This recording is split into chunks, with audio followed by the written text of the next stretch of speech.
Buddy, we're going to get started now, my friend. Yeah, right? buddy, go lay down, please. You're a good little boy. Yeah. You were told to go lie down, though, right? Yeah, he doesn't listen. It's like everybody else in this house. Do you understand the words that are coming out of my mouth? Quiet, numbskulls, I'm broadcasting. Can we get serious now? One thing that did happen during the 60s was some music of an unusual or experimental nature did get recorded and did get released. Now look at who the executives were in those companies at those times. Not hip young guys. These were cigar-chomping old guys who looked at the product that came and said, I don't know. Who knows what it is? Record it, stick it out. If it sells, all right. We were better off with those guys than we are now with the supposedly hip young executives who are making the decisions of what people should see and hear in the marketplace. Success in the music business begins with a dream, a vision. This podcast will give you, the listener, the insight and tools to turn that vision into a reality. Meet the industry professionals who work day by day behind the scenes, helping to make those dreams come true. Welcome to the business side of music.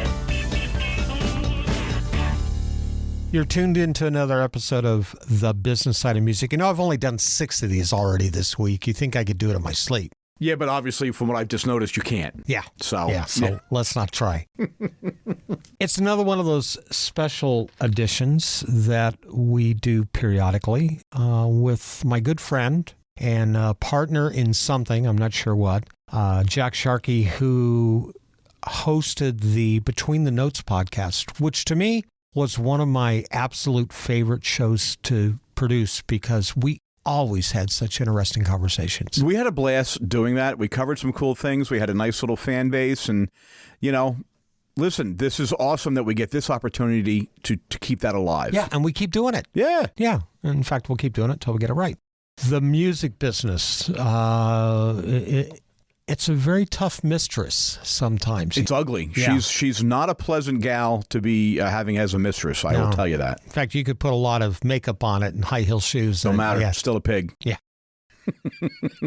I wasn't going to say that about it. Okay. But I did. It's not my show, man. I'm just a guest. Or so you think. So obviously the news of recent times, about a week or so ago, was the announcement that Sam Ash, after having filed bankruptcy, Sam Ash Music had decided to finally close all of its remaining 42 stores as the beloved musical chain goes out of business. Beloved musical chain? Be more like beloved music chain. I don't know how musical they were, but... Music retailing chain? Yeah, that'll work. I don't know. Okay. Yeah. It's interesting because Sam Ash Music, along with Guitar Center, were really the two behemoths in the music retail business here in the United States. Yeah. And it's important to realize that Sam Ash was an actual human being, and Sam Ash lent musicians gear and money and helped them and got them started. And he goes back to the old days of 48th Street in Manhattan, which we're going to talk a little bit about coming up, where that one little block between 6th Avenue and Broadway basically served all of the musicians in New York City. And at that time, you had every studio, and you had all the television and Broadway, and so, right, it's a big deal. But he was an actual living, caring human being. And I think that those of us who are involved in the industry or were involved or whoever bought a pair of drumsticks, in my case, from Sam Ash, are very reflective about that, because there's more than just a store going out of business or chain stores going out of business. See, Guitar Center is not a living human being. There's no dude called Guitar Center, right? But there was a guy named Sam Ash, and I think that's why we're caring so much about that. I had a former brother-in-law who he and his wife had purchased a mom-and-pop-based music store many years ago. And they had purchased it from a family in my hometown that probably had had it for 20 years before that. And it was like the big store to go to for new instruments. Okay. You went there for Fender, you went there for Marshall, you went there for Ludwig. You know, they carried all the big musical instrument chains. And their product line was quite extensive. And ironically, within 6 months or a year, and if my former brother-in-law's listening, I'm sure he'll correct me, because he still does. They were out of business. Really? Because Guitar Center moved into town and just took over everybody. Now, there's a buddy of mine by the name of Artie Neeson who has a music store called Front Porch Music that literally started on the front porch of his house. Fabulous. Back in the day, out in the oil fields, an area called Rosedale. And he has since moved downtown in my hometown. And it's a great little music store, but it's mostly vintage gear. Okay. And it's vintage gear at a good price. Mm-hmm. So the old Mosrite guitars you can find there, the old custom amps and plush amps and acoustics. And, if I ever needed like a volume knob for my acoustic 150B bass amp that I bought in 1970 or 71, he would have one in a box somewhere. It's just one of those kinds of places. Yeah, right. And those guys aren't around anymore, but what a joy it was that they were around at the time. And of course, at the time, things were expensive in ratio to what you earned, so they needed to be repaired and not just simply replaced. Yeah, it was not a disposable thing back then. Right. Yeah. And the good news is, the last I heard, he had survived COVID and I think some health issues on his own. And that store, Front Porch Music, still in business. So kudos. Yeah. But for whatever reason, the 800-pound gorilla's in the room, and Sam Ash. And honestly, I got to wonder how far away is Guitar Center from doing the same thing, because they filed for bankruptcy. They've been on the precipice for years. So then you see a shift in the music industry to the Sweetwaters and the American Musical Supplies, and I will admit to having purchased gear and things from both of those outfits. I think they're decent outfits, they're good outfits, and I don't know that they're doing anything evil. I don't think they're an evil giant. I think they're responding to the way the industry has changed and all. And I think it's up to us to accept that it's changed. But that being said, letting go of what was good about things is difficult. And I think sometimes it's important for us to kind of look back, not just with nostalgia and a couple of old guys going, oh, back in my day, the music store was really awesome. That's not really it. There was a level of service. There was a level of knowledge. There was a level of competency. There was a level of support that you would get as a musician that, a phone-based retailer is not going to give you that level of support. But if you can walk in as a fledgling guitar player, a bass player, a drummer, and there's going to be somebody knowledgeable there who's going to walk you through, talk to you, take you under your wing, and teach you a little bit. That's what we're missing. I agree, because back in the day, my parents, they were smarter than I gave them credit for back then. Yeah, we need to get rid of Bobby for a couple hours. Let's take him to the music store and drop him off. And they knew that was my Disneyland. I could go in there, and of course, you're 13, 14 years old, and you're going to the owner of the store or whoever. What does that do? What does that knob do? What happens if I do? I was just one of those really annoying young musicians. But it's how I got to know what I liked and what I didn't like. I started out in 7th grade, I think it was. I had a Hilgen bass guitar amplifier, which went out of business a few years later. And I had a Vox Apollo 4 bass guitar. That was my first taste of musical equipment. I loved the smell and I loved the feel. And then I went out a couple years later and bought my acoustic 150B with my own money, and still have it to this day. It sits in the garage rusting away, I'm afraid, but it still works, at least last time I plugged it in.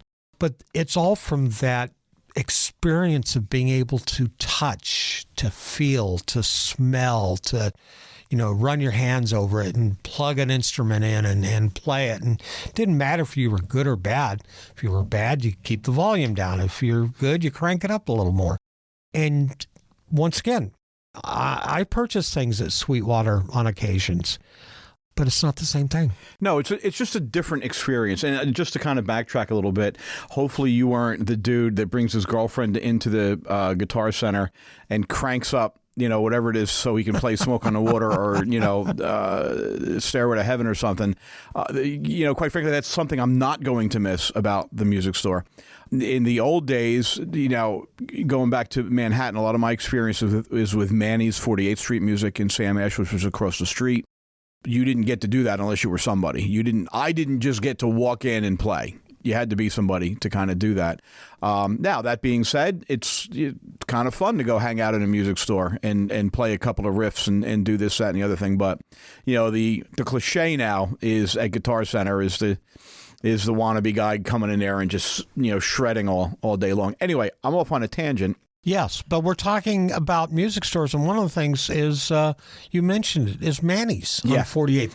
I remember my first tour I was ever on, we went into New York City. We did a show at the China Club in Manhattan, 1987, and it was almost kind of like a ethereal moment when you went into Manny's. There was nothing like it. It was a shrine. So my memories of that go back to my father.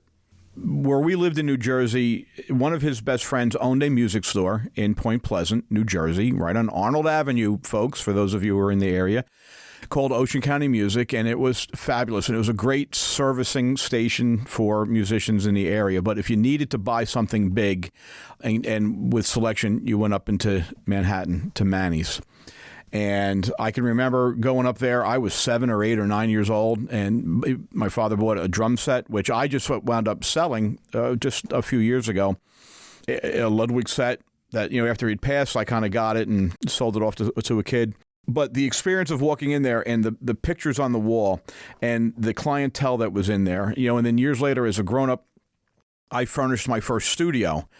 Went up with my wife, and we had just met. We were just kind of getting, so it was kind of like this cool thing. Like I got to be the guy that brought her to Manny's, kind of a show off thing. But, you go in there and I bought all my studio gear from there because there was guys, if I needed to ask a question, they'd answer the question. That was the big thing. The prices were okay. They were Manhattan prices. I mean, let's not go overboard on that. But the selection was awesome. Yeah. But the help that you got, and then if you walk into Manny's, the pictures on the wall were amazing. But if Manny's didn't have what you needed, you walked across the street to the original Sam Ash location. And at the Sam Ash, there was, much more focus on guitars and basses and things like that. And then he had a woodwind. Like a lot of people don't know this. There was a Sam Ash woodwind and horns. There was a Sam Ash drum store at the height in the late 80s and early 90s. That whole block was basically 2 stores. It was Sam Ash and Manny's. And it was an amazing thing. So what does this all mean to us today? Should we care?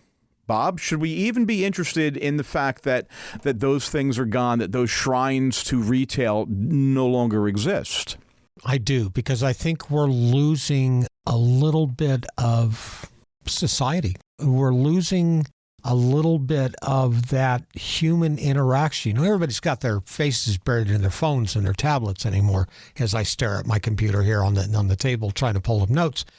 But we don't have that interaction. Now, you mentioned American Musical Supply and Sweetwater. Now, I don't know anything about American Musical Supply, but I do know that with Sweetwater, I can get someone on the phone and they'll talk me through the logistics of it all. If it's something that I get and I'm not real happy with it, they will try and talk me into keeping it and find out what it needs to be to make me happy. To this day, I still have a 6-channel headphone mixer that I got from Sweetwater that I sure as hell still don't know how to work. And I've had it for probably 10 years now. Yeah. And it sits in the garage in a box gathering dust because I just didn't get the customer service. The guy's only going to spend so much time on the phone. Right. And I think we miss that part. Plus, what if as a guitar player, you buy a Fender Strat that you never played or a Les Paul that you never played or whatever the guitar flavor of the day is, and you get it sent to your house and you don't like the neck on it or you don't like the feel or I didn't realize it weighed this much or, 64 questions. Right. That's once again where you lose that bit of humanity, if that's maybe the word I can use, of being able to have the time to spend in a store. And who knows, you might have wound up with another guitar you didn't even think about. See, and there's the downside to that, too, because what people do is they try and outsmart the system. So say they want to buy a Strat or whatever it happens to be.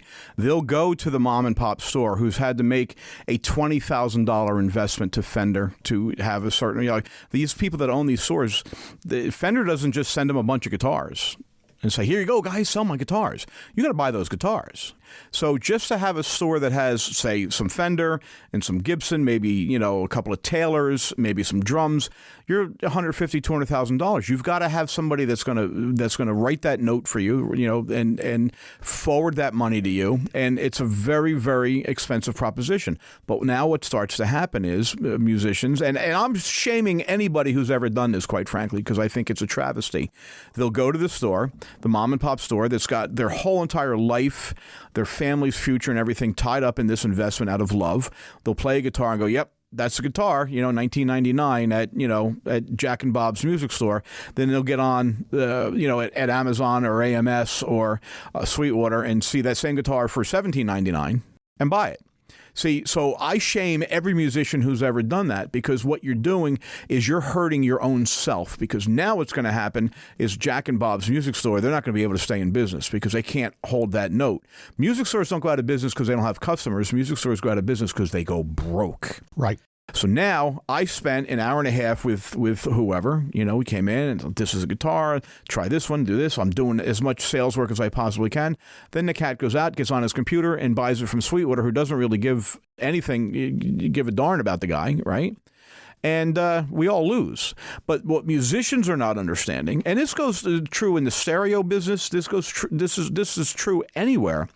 What we're losing is the support and the knowledge and the understanding that somebody can give us. So, we're basically just hurting ourselves. So we don't really have the right to complain if that's the way that we're going to do business. Now, to go back, that's my soapbox editorial for the day. But that's what we're missing. So now you have this whole change in the music business where it's less about art and it's more about commodity. And this falls into place with every single thing else that we're doing. And you go back and, that sense of community is just disappearing. But we're doing it ourselves. We have nobody to blame but ourselves if Sam Ash goes out of business. Now, the store's been around for over 100 years. There's an ebb and flow to things, and it happens. But there's no new retailer coming along behind that. Right. And that's a problem, because you folks that are real serious about your music and your art, if you don't live, say, in Nashville, where you have Corner Music, which is a wonderful music store, and you don't have Forks Drum Closet, which obviously, right, I've spent a great deal of my time and hard-earned cash over with the folks at Forks. If you're just in some other town that doesn't have that, you're kind of beat. You can go to Guitar Center, and there'll be knowledgeable, good guys in there, but how much longer is that going to last? We're going to take a break, get a word in for a couple of our sponsors, and when we come back, Jack, Sharkey, and I are going to have some more titillating conversation regarding the demise of the music store. You're listening to the business side of music. This is Mark Allen Barnett, singer, songwriter, creative coach, and mentor. Are you an artist or songwriter, or a family member or friend of someone who is? Are you trying to find your way through the often confusing world of today's music business? I'm here to help. Over the past 40 years, I've written and recorded hit songs, have had more than my share of live performances, and have seen the ups and downs of the music industry and what Music City, also known as Nashville, has to offer. I'm here to share that information with you.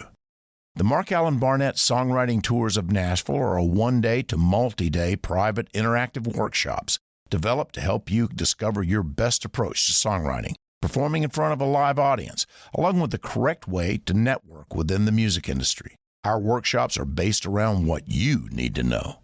While in Nashville, you get an insight from behind the scenes, learn about the history of Music City, separate fact from fiction, and give yourself or a loved one the time of your life. This workshop makes the perfect gift for someone you love who wants to get their foot in the door of the music business the right way. For more information, go to www.markallenbarnett.com or www.musicchoosesyou.com. Remember, you don't choose music. Music chooses you. When you have a Korg synth at your fingertips, the possibilities are endless. Be it digital, analog modeling, altered FM, wave sequencing, or the multi-engine synth, Korg gives you easy access to a variety of features to help you get the perfect sounds quickly. Whether you're a professional musician or just starting out, Korg truly has a synthesizer to help you express yourself.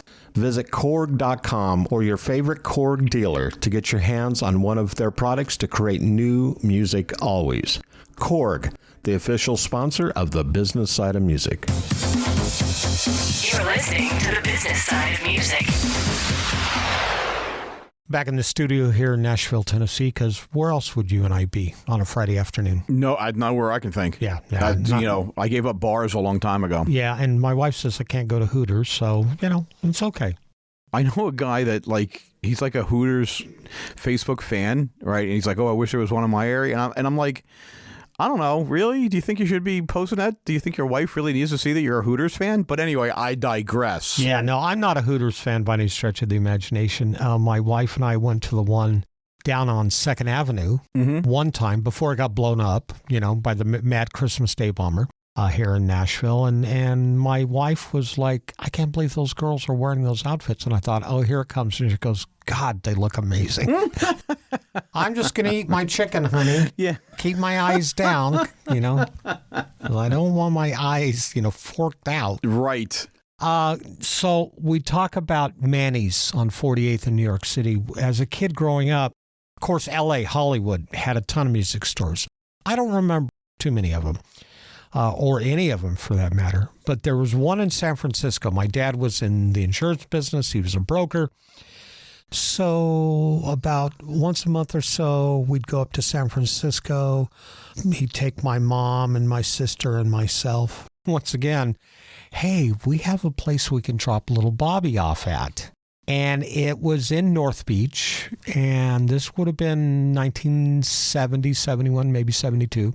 And, you think back in retrospect now, you sure as hell wouldn't drop a young teenager off in North Beach of San Francisco, but they didn't see any harm in it.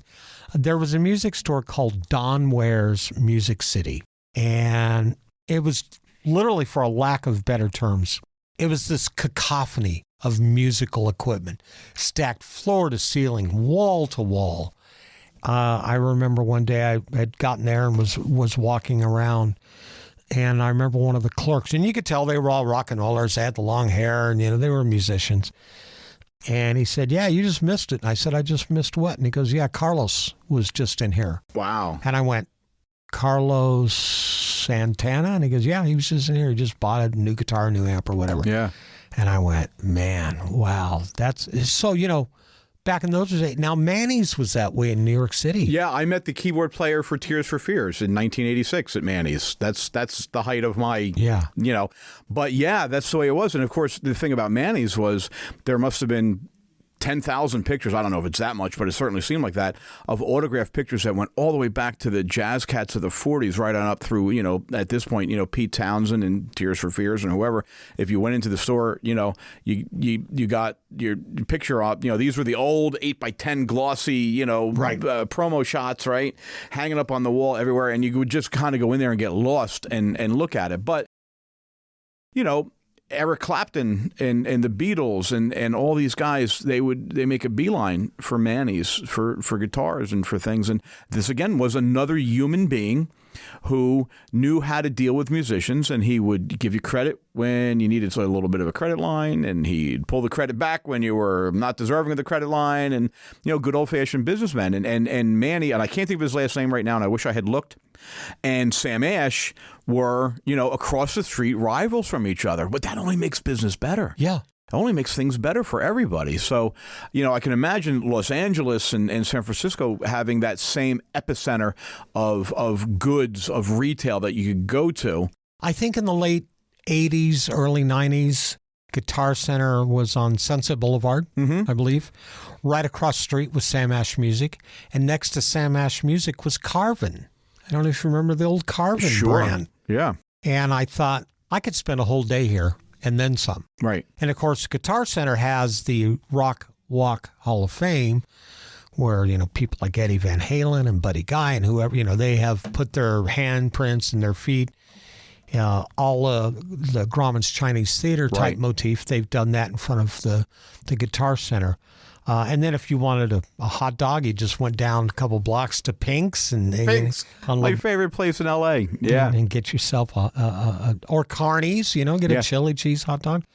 So it was a lifestyle back then. There was a place in Trenton, New Jersey. I grew up on the Jersey Shore, so quick hop out I-195 for those of you in the area to Russo Music in Trenton. It was a mom and pop music store that opened up in a house. They started giving lessons in the 1960s, and they went from lessons to retail, and then they went from retail to being like bona fide experts at things. And I bought just thousands of dollars worth of gear there, but I went in one time looking for a microphone. I needed a microphone. I wanted a certain sound that I wanted for something I was recording, for a snare drum I was recording, and I couldn't find the sound.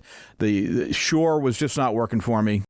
I had never heard of this brand. I'd never heard of Beyerdynamic before. Oh, I remember them. Yeah, and this guy, he goes, nope. He goes, this is what you want. Check this sound out. But I still have that. It's actually when I sold off all of my studio gear, it was the only microphone that I did not sell because it had such nostalgic value to me. But see, the point of that story is then I got hipped to Beyerdynamic, and I also got hipped to how to really use different microphones to get different sounds out of different instruments and voices and things like that. I wouldn't have gotten that had I not spent a Friday night out at Russo Music in Trenton. See, I'm not going to get that from some guy on a phone somewhere. And I'm not throwing shade at the phone up because they're trying to make a living too. I'm not throwing shade at that. Right. I just wish there was a way that we could do it where you could have, this giant behemoth of Sweetwater, since that's who we're kind of picking on today, have a chain across the country. So Sam Ash is saying goodbye to a lot more than Sam Ash. It's saying goodbye to a way that we did music and the way that we did the music industry for better than 100 years. Since jazz first came up out of the Delta and all of a sudden people started playing and we're like, well, we got to get some retail action in here, right? And that's the ebb and flow of things, and it's natural and it's okay, but it's also sad. It's also really sad. It is. I remember, I think I was in Rochester, New York, upstate New York, and I was touring with a heavy metal band at that time, a group called Anvil. I know Anvil, sure. Some people know them, and they've had a documentary on VH1, and they have quite the story. But anyway, we wound up at a place called, I think it was called House of Guitars in Rochester, New York. And it was an old 2-story, brick, almost like a mansion. It's a couple 3,000 square feet. Once again, stacked floor to ceiling with just, and it wasn't like, well, here's the Fender department and here's the Ludwig department. And it was just scattered all over the place, And sometimes you'd have to climb over things because there'd be like, I want to see what that amp is right there. They had a knowledgeable, resourceful staff. And I've come across those in my years of touring in Arizona and Nebraska, in Florida, in Oregon. That is what Sam Ash is going to be now, is those remaining mom and pop stores. And if we don't get smart as musicians, as music files, look, I've got a Fender Precision bass and I've got a Fender acoustic guitar sitting here in the studio. If we don't get smart with ourselves and realize that we're losing these stores, and we don't know how much longer Guitar Center is going to be around, only Guitar Center knows. If we don't start appreciating these mom and pop stores, and I'm not dissing Guitar Center, they are who they are. Personally, I go into Guitar Center here in Nashville. It's not that pleasing of an experience for me because I think the staff is more into themselves than they are into the customer. 100%. Yeah. They're transient employees. They're there because they're waiting for their next touring gig to come up or whatever it is. And it's very dismaying as opposed to somebody who's made a career, a very good career out of selling whatever instrument it is. For me, I talk about going to Forks. There was nothing more pleasing to me than to go in there and see this, and they still are there, right? And to see the cymbal display they have, and to be able to hit each cymbal until I heard the sound that I wanted. And I, as a drummer, as a guitar player, as a bass player, you have a sound that you want. And the whole point of going to a music store was to play the instrument until that instrument spoke to you in the with the voice that you were waiting to hear. Yeah. So I go through, I hit this cymbal and I hit that cymbal and I do that. And, and I started out as a Zildjian guy, but then I come to find out, well, maybe, there's other brands out there that make a better sound for me that I would not have gotten had I just called up and said, hey, I need an 18-inch thin crash. Right. Well, there's 1,000 different ways to build an 18-inch thin crash. Hey, on the Unlike Music Store customer care representative. Can you hit that symbol for me over the phone? And I want to hear what it sounds like. You know, right? Not going to happen. And so as a drummer, as somebody who cared about tone and still cares about tone, you know, that was really important to me. And it's something that any musician who cares about the tone, which is really, what is the tone of your instrument? It's an extension of your soul. That's what it is, right? You know, the way that you play guitar is the way you play guitar. That's your sound. And hopefully you get lucky enough that the way that you play guitar and the way you sound is pleasing to me, the audience, right? But that's supposed to be the search. The search is not supposed to be to find the best deal and have it shipped to you and open up the package. Hey, UPS just delivered my 18-inch thin crash. Well, no, because now I'm just going to listen to that cymbal, for example, since that's the Jag that I'm on, and go, okay, yeah. But I haven't given any other product an opportunity and any other sound an opportunity, so I have shortchanged myself as a musician. We don't all get the opportunity, like you and I do, to go to the NAMM show. Right. Whether it's Winter NAMM or it's Summer NAMM, we don't get that opportunity to go and visit the, thousands upon thousands of retailers, hit those drums and play those guitars and put your fingers on the keyboard. Mm-hmm. And, that's one ginormous music store that happens, 4 days out of the year, twice a year if they ever get back to the Summer NAMM show. So we have to resolve ourselves, if that's a word I can use once again, that we have to set foot in the music stores. And I love what you said. Don't go to the music store and find something and then get on Sweetwater and try and cut a better deal. Yeah, those people are they are the worst. Those people are actually worse than the people who put your shoes on after the X-ray at the airport, right? Yeah. In the 7 layers of hell, according to Jack, the people that go to the music store or go to the stereo store and then go and buy it online and buy a deal, yuck, because you're killing all of us when you do that. Yeah. Right? Well, once again, not beating up on the online retailers, because you know what? They're going to be fine no matter what. Sure. They're going to evolve with the changing trends in the music business. They just are. And I think what AMS and I think what Sweetwater and whoever else is out there, I think they're doing a bang-up job for what they're doing. But, name a band that got together, I need a guitar player, I need a bass player, or I need a drummer. I'll get online with one of the online music stores. Maybe there might be somebody there, Do you know how many gigs I have gotten from looking at the bulletin board in the vestibule of the various music stores that I, patronized over the years? And I looked and said, drummer needed, boom, boom, boom. Hey, dude, I'm your guy. Yeah. You're right. I didn't even think of that, right? Yeah. But what is that? That's a sense of community. Right. Okay. That's the Facebook group, which I despise. That's the 5th level of hell to me, is the Facebook group. Someday we'll do a show on Jack's levels of hell. Oh, we have to, because the putting the shoes on after you go through TSA is the 7th level. That's the 7th level. Yeah. Now I would have elevated that one a little more, but maybe it gets bigger. I'm not even sure. I didn't put that much thought into it, but I think you know what I'm talking about. Well, I will. So, but that's that sense of community that if I was, looking for musicians, or I just felt like hanging with people that looked like me and talked like me and acted like me, I would go out to a music store and then I would make sure that I would buy something at some point. Or it didn't even matter, because the owners of the music stores that I went to, I'm talking locally now, right? They knew who I was. And they knew that I'd be in to get this and get that and get the other thing. And that sense, I'll never forget, in the turn of the 1980s, there was a snare drum sound I wanted to get right after Tom Petty's Damn the Torpedoes came out. And every drummer in the world that was playing in a cover band wanted that snare drum sound. It's a very fat, deep snare drum sound, right? And I'm tuning. I can't get it. It's driving me nuts, Bob. I cannot get this snare drum sound. And I went to Ocean County Music, and I was friends with the son of the guy who owned it and who was a drummer. And he's like, oh, yeah, here's what you want. It was like this sort of mesh net sort of drum head thing that I'd never seen before. And he goes, that's the sound. That's what you want. And I got it. And, the feel was horrible, but the sound was magnificent, right? But I wouldn't have gotten that because I needed somebody to hip me to what was going on, right? And that's what it is. You need someone that's more hip than you. Yeah. And not afraid to share their wealth of information. Because they're not sharing it because they're trying, like you said, about some of these guys working in some of these stores now because they want you to know how smart or how good they are. They're sharing it because, man, they love what they do for a career, for a life, for a job, and they want to share that with you. There's a fine line between the two. And I'm always going to take the latter over the guy who just wants to show off. In fact, I'll just turn around and leave. If a guy starts telling me, I've been doing this for 45 years. If somebody starts telling me about anything, I'm going to be like, well, if you're going to tell me about it, you better teach me something. You got 30 seconds, right?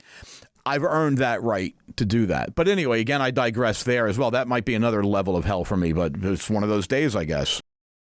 We're going to take another break, get another word in for a couple more of our sponsors.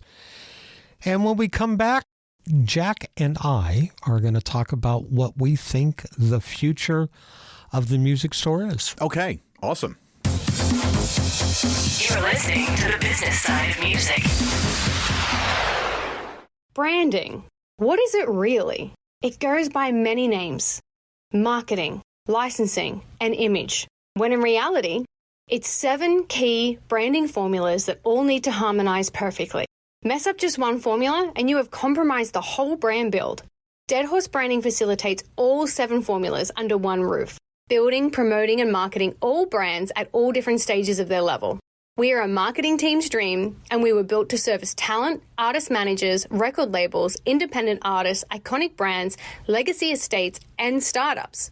Rooted in music and seated across other industries like fashion, various talent, hospitality, authors, interior designers, lifestyle brands, and corporate entities. The 7 branding formulas do not discriminate. 7 branding formulas, all in one swift movement. Sick of beating that dead horse? Come to Dead Horse. Please visit us at deadhorsebranding.com or send us an email to info@deadhorsebranding.com. As a musician, you have a dream. That vision of what success looks like for you. Though it's not only about the money, money is a part of it. Whether you've been extremely successful or just striving to maintain a regular cash flow, you need a plan. Money Concepts can help you develop a customized plan to achieve the financial stability and success you want. For over 40 years, Money Concepts has been providing holistic financial planning services to individuals, families, and business owners. As an independent firm, Money Concepts and their associates are committed to always represent the best interest of the client. It's really about independence coupled with committed benevolent interest, which means that they can represent your client, not a product supplier. It's not about selling products. It's about helping you achieve success. To learn how this can benefit you, contact John Adams at 737-867-9309. That's 737-867-9309 for more information. You're listening to the business side of music. Back in the studio for the third and final segment of this special edition of Between the Notes with Jack Sharkey and myself. We've beat up pretty good on music stores today. I think we've done a really good job. I'm not going to any music store other than a couple of ones that I said nice things about for quite a while. No, I agree. And footnote, you heard that the owner of Corner Music passed away? I did, yeah. And that was just terrible. Yeah. It was a shock. Well, we all got to go at some point. Well, that's true. And he went out doing what he loved. Yeah. The future of the music store, I don't think we really know what it is at this point, do we? No, we don't, and we can kind of put our own subjective spin on what we think it's going to be. I, being an eternal optimist and a capitalist at heart, will always go to the fact that the market will figure itself out, right? And I've seen that over my life. The market will figure itself out, and it course corrects. Yeah, right. And so what's going to happen is there's going to be musicians who are going to come up and they're going to be dissatisfied with the disconnect from things. I think we've reached peak social media. That means that we've probably got another 10 or 15 years of this nonsense before it's out of our lives substantially. And I think the same thing is going to happen with retailers. I think that people are going to hit on a formula. I think if you're a mom and pop retailer right now, you've got to find something to be better than Sweetwater and Amazon and so on and so forth. You've got to be better. And you know how you're going to be better?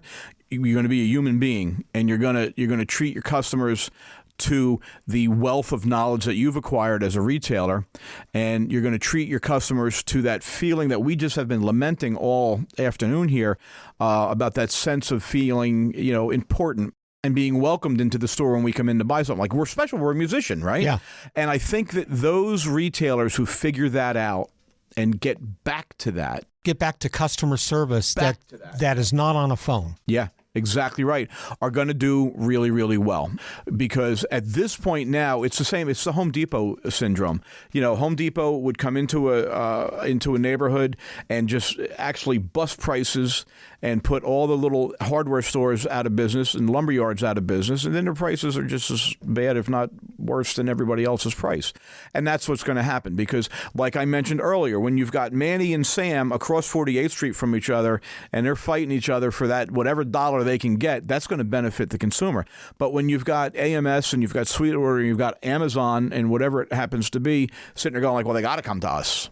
Well, then we're all screwed. And that is the mindset. That's absolutely the mindset. And anybody that argues that is not paying attention. And that's the mindset of Home Depot and Lowe's. It's the mindset of all the big box. Now, am I going to be going to Home Depot tomorrow morning to buy stuff? Absolutely I am. What choice do I have? Well, you got Lowe's. Yeah. Well, I'm a Home Depot guy. Yeah. Right? But if there was a hardware store. And just so you know, I've become more, I love Lowe's. I really do. I love their tools. But I've become more of a Home Depot guy when it comes to wood because it has less curves. I saw a great picture today. It was a picture of curvy pine trees somewhere, and it said this is the unknown forest where Home Depot gets their 2x4 stock from. And I just laughed. Right, Home Depot is when you're going to build something. Lowe's is when you're going to decorate something. That's to me what those stores are. There you go. Right, good analogy. So, but if there was a hardware store that could be reasonable. I don't even care about price. If I could go in there and I could know Stan at the hardware store, and I could say, "Hey, Stan, I need a 5mm nut and bolt with a lock washer," and he pulls it out, and I'm out of there. Yeah, because my time is worth more than to go through the bins by myself in some giant box store to get it. If it's worth 50 cents because Home Depot has it 50 cents cheaper, but it takes me an hour and a half to do it, I'm losing again. And then you're lucky if you get the right size because somebody just threw it in whatever bin, So you spin that back to the music store. My time as a musician, as an artist, is better spent being a musician and an artist. Oh, well then, Jack, that means that's why I'm going to go online and buy it online. So you just contradicted yourself. And nay, I say. That is not what I did, because the amount of time I got to chase around when Sweetwater didn't send me my iLock for my Pro Tools, and it took 3 days for them to get my iLock to me, and I lost 3 days of business in my studio because, right, this was going back when I switched over to Pro Tools. I can't get that money or that time back, whereas if I had bought it from a guy down the street, I'd go back and I'd say, "Bob, where's my iLock?" so I can open up my Pro Tools and it'd have it taken care of. So we need to think about these things in a much bigger view than, I just went online and I bought a Fender P-Bass. Yeah, okay, whatever. Yeah. Right. No, I get it. I think the mom and pop stores, we have to have them. We just have to. And as musicians, we have to support them. I'm not saying don't go buy from anywhere, but what I'm saying is don't waste the time with the mom and pop, and maybe put them at the top of your list. Give them the shot first. Let them prove to you that they can do what they're promising they're going to do. Hey, you know what? And if it costs you $150 or 5% more, you got to look at that 5% as an investment in the future of when you need things. So you got things getting taken care of. Maybe that P-Bass you bought, you got to get the neck set up right again because the neck got warped or something. Well, the dude on Sweetwater's not going to do that for you, but Bob at the store down the street is going to do that for you. So invest in the store with that extra 5% that you might be spending over an online purchase. Before I do my closing remarks, I'm going to sub-close. This is a pre-close. It's a pre-close. Thank you. I love pre-closes. I'm going to pre-close with this. So I had a band back in the 80s, late 70s, Did early you have a 80s. Mullet? I had a band back in the late 70s, Dude, early 80s. I had a mullet that you would die for. Okay, I had a mullet. Okay. Thank you. Yeah, jeez. I have pictures. I'll have to show them to you. I also had curly hair at one point. So did I. Yeah. And the whole outfit to go with it. See? I was... Yeah, but you didn't wear Capezios like I did in my bands. Oh, no, there's no way. But I wore Screw you, pal. I did wear a John Travolta Saturday Night Fever Angel Flight white suit with the vest. I can't ever speak to you again. I'm sorry. You're one of my dearest friends, but I think this might be the end. Also with white platform shoes. Well, okay, you just saved yourself. Yeah, okay. So pre-close, had my band, and I had a little pickup truck. And we would put, we also had a van. So the van carried all my keyboards because I had a Hammond B2 and a Leslie and a Fender Rhodes and a Hohner D6 clavinet, all in ATA flight cases. So that all went into the van. Then the pickup truck would carry the sound system and whatever else we could cram in there. So one night, we're coming back from a gig and we're on the freeway. I'm in front of the pickup truck. My dear friend Daryl Buck is driving the pickup truck. We get home and we start unloading and I go, "Where's the one speaker?" And Daryl goes, "Oh, that's what flew out of the back of the truck." Oh, here's the icing on the cake. Wasn't even my speaker. I had borrowed it from a buddy of mine who was a musician. So I went down and it was a PV column speaker. So I went down to the local mom and pop music store the next day, and you know what they did? They sold it to me 10% above cost, 15% above cost, because they felt for me. And I had bought so much stuff. My buddy wound up with a new PV speaker column. I'm no longer in debt to anybody. And it didn't really cost me an arm and a leg. I explained my situation, and they took care of me. Because you had been investing in that store, and that goes back to my 5%, 10%, that you might pay a little bit extra for a mom and pop. But man, oh man, that investment, when you needed them to come back and pay off and give you a dividend on that, they were right there for that. And I think that more than anything we could probably have talked about sums up why that level of retail and that level of caring and humanity is so important for those of us who are, quote unquote, artists. And I didn't care that they all got a good chuckle out of it. It is what it is. Story, man. I probably laughed about it at some point, but they took care of me. Yeah, that's wonderful. So, you know what? Just go in and buy something. Go in and don't even buy something. Go, if you don't want anything, go in and say hello, hang out, build a relationship, and be amazed at what a relationship can do for you and your art long term. And right, if you're listening to this podcast, you're in this for the long term. Yeah. Right? Certainly you're in it for an hour and a half, at least that I can think of. Right. But you're in it for the long term. So be in it for the long term and put the computer down and be a human being. I'm sorry, but now you get on that rag again, and here I go. Or go into the music store and buy, some guitar picks or a drumstick. Can you buy a drumstick, or do you have to buy a pair? I got to buy a pairs. Okay. Yeah, but I was the doofus that would roll the drumsticks out to not get the warped ones. Yeah. Right. I apologize to every retail clerk that ever had to suffer through me being the insufferable drummer rolling my drumsticks out to see if they were warped. But I don't like warped drumsticks. They just affect me. Well, so they're made at Lowe's or Home Depot. So exactly right. Here's a shout out to our loyal listeners. Without all of you, we wouldn't be one of the most listened to music industry interview podcasts, including achieving #1 status in many countries around the world, according to none other than Apple Podcasts. If you enjoy our show, please check out our Facebook page at the Business Side of Music Podcast, talking about social media.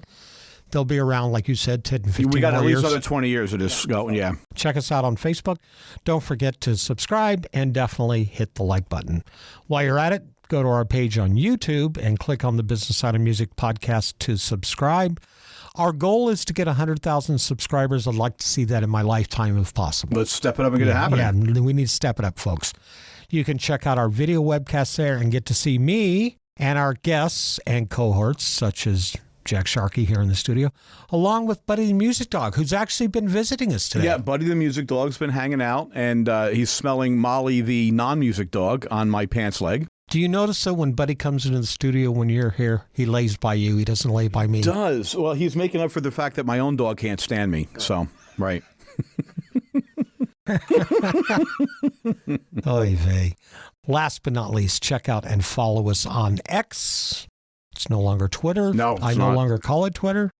At Biz Music Podcast. That's BIZ Music Podcast. Jack, we're going to do this again.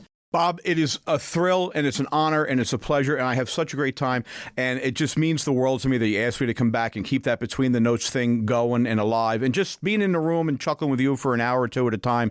I'm all in, man. Thank you so much. It's good medicine. I love that. The Business Side of Music is the creation of Tom Sabella and Tracy Snow and is produced by Bob Bender. The Business Side of Music is recorded at Music Dog Studios in Nashville, Tennessee. Production sound designed by Keith Stark. Voiceover and promo by Lisa Fuson.